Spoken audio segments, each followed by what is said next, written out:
Welcome to the Common Man Football Show. My name is James Coburn, and today's episode, we are talking about Josh Jacobs, draft status, analytics. I've done videos on Josh Jacobs in the past, but I wanted to add this layer of data, of information, because I'm going to be doing a lot more work into draft status analytics. If you're new to the channel, new to the work that I do, all terms and definitions are in the description. But what I wanted to focus on today, again, was draft status. Draft status is something I've not done a lot of videos on, if any videos. I've done a lot of research over the last month and a half. I've been collecting data, analyzing data, adding layers of data to the data that I already have to give perspective on draft status, because it's very important. You know, it's something that I didn't really talk that much about, just because I just didn't have enough data to really speak on it, didn't have enough information, didn't have enough research to really say one thing or the other about it. Because as you guys know, I don't like to tell people or talk to people or make statements about things that I don't know all the information on. I don't have all the research on. So draft status is just something that I've never really taken a hard look on, but I have, and what this video is going to really be about is Josh Jacobs in terms of his overall data and how his draft status has a potential to make him more successful than what his data says about him. Potentially. There's still some things about Josh Jacobs that are tremendous red flags, which I'm going to point out to you. And again, this is nothing against Josh Jacobs. I have nothing against him. I hope he becomes successful. I hope he has a long career in the NFL.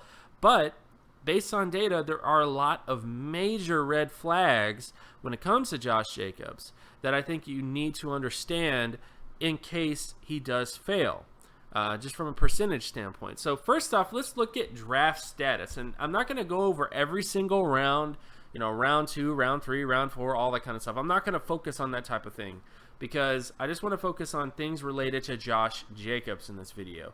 I'm going to be doing other videos about running backs in round 2, running backs in round 3, running backs in round 4, 5, 6, 7, etc., or undrafted in the future. But I'm only going to do those videos when it relates to that player.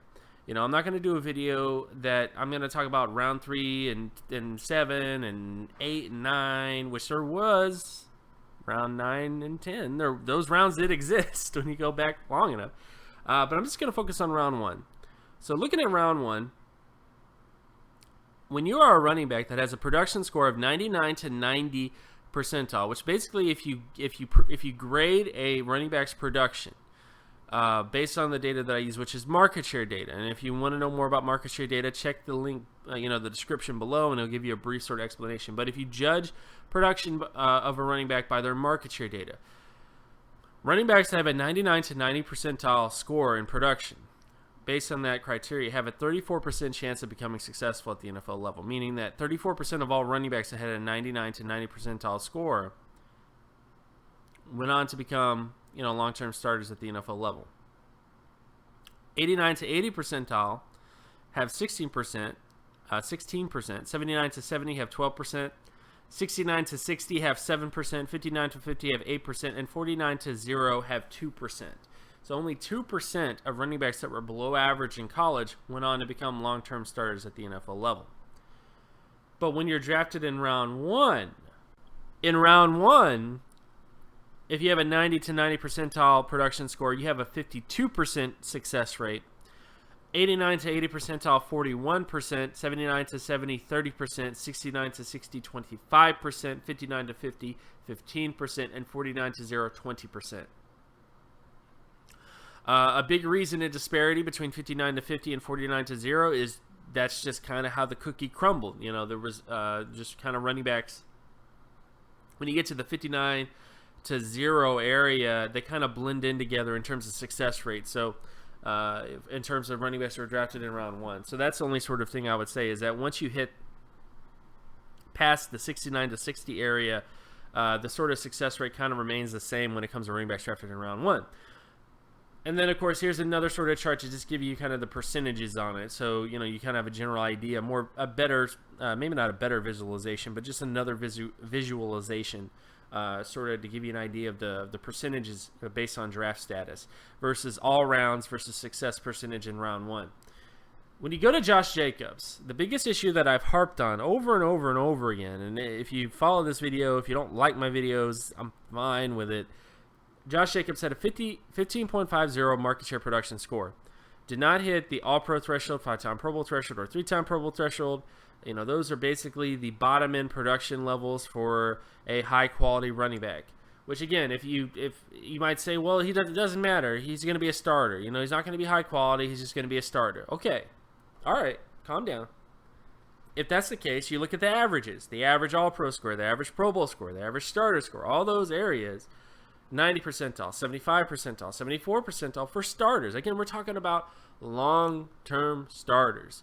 Every single long-term starter had at least a 74.41 production score. And Josh Jacobs, of course, has a 15.50. So woefully below average. But, again, you look at draft status. And we're just going to look at all the running backs that were drafted in round 1 since 1969. And looking at it, you have some successful players here that were below average. Ronnie Brown, you know, he was a second pick overall the year he was drafted, and went on to have a fairly successful starting career. Joseph Adai was also a guy that was below average productive, went on to have a successful, sort of starting career. Sam Cunningham, wham, bam, Sam Cunningham, below average also.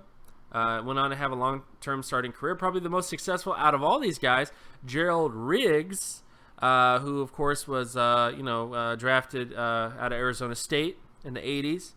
He was below average productive, and he went on to have a fairly successful career. And Greg Bell had below average production and went on to have a fairly successful NFL career. But what you should notice is the sea of red in here, and the fact that Josh Jacobs is by far the least productive running back to be drafted in round 1 since 1969. 1969. That's a very, very, very long time. So, what am I saying? And then, of course, you add on to the fact that Josh Jacobs has no above-average athleticism traits. He had a 53.30 explosion score, a 45.66 speed score, and his flexibility testing is non-existent. He didn't do any flexibility testing when he was at his Alabama Pro Day, so you have no idea what that is. And flexibility testing is very, very important when it comes to high-quality outcomes at the running back position, which that's for a completely different video, and you can watch other videos I've done on the matter of agility testing. But the bottom line is this when it comes to Josh Jacobs. Not taking anything away from him as a player, he may end up becoming a spot starter. He may end up becoming a long-term starter. But when you look at the data, running back is already a position where there is less chance of success compared to other positions, especially if you're drafted. Even if you are drafted in round 1, running back is just a position where the odds are less likely that you're going to be successful with this guy compared to other positions. And then you look at the fact that he was below average productive, which if you just look at it all rounds, you have a 2% chance of becoming successful. If you're drafted in the second round, you have a 20% chance. But every single running back that was successful that was drafted in round 1 were players that were much more productive than Josh Jacobs. Much more productive than Josh Jacobs. Significantly more productive than Josh Jacobs. So this is just some stuff to think about when it comes to him in the future. So if he ends up becoming a long-term starter, great. You know, if he bucks the trend of data, if he bucks all the things that are stacked against him, because he not only has production that's stacked against him, he has athleticism traits that are stacked against him. Things that draft status may not be able to overcome. You know, these are things that just ultimately are less likely to overcome compared to other players. So we'll see what happens, but I just want to get this video out there to you guys because, you know, Josh Jacobs was, the first running back taken in the draft this year. There's a lot of people that don't really know what to do with this running back class. They don't know if they should draft one. There was a lot of running backs that had a lot of hype, a lot of pizzazz, if you will, and they ended up being drafted in less than stellar draft status positions. I'm going to be doing videos on those guys in the future, by the way, just to kind of give my little 2 cents on those guys and what the success rates are for different rounds. But the bottom line is, when it comes to Josh Jacobs, and I say this with all my might, is you just have to look at the data and you have to go, wow, this doesn't look that appealing in terms of his draft status. So, but again, thank you so much for watching this video. I'm going to be doing more videos about draft status in the future, more videos relating to this type of topic, and giving you more data and more information to make more, better educated decisions on the matters relating to football. So if you like this channel and you want more content like this, please leave a like and subscribe. Share this video as well with anybody that you know. Hit that notification bell in case you want to be reminded when another video of mine drops. And I'll talk to you guys in the next video.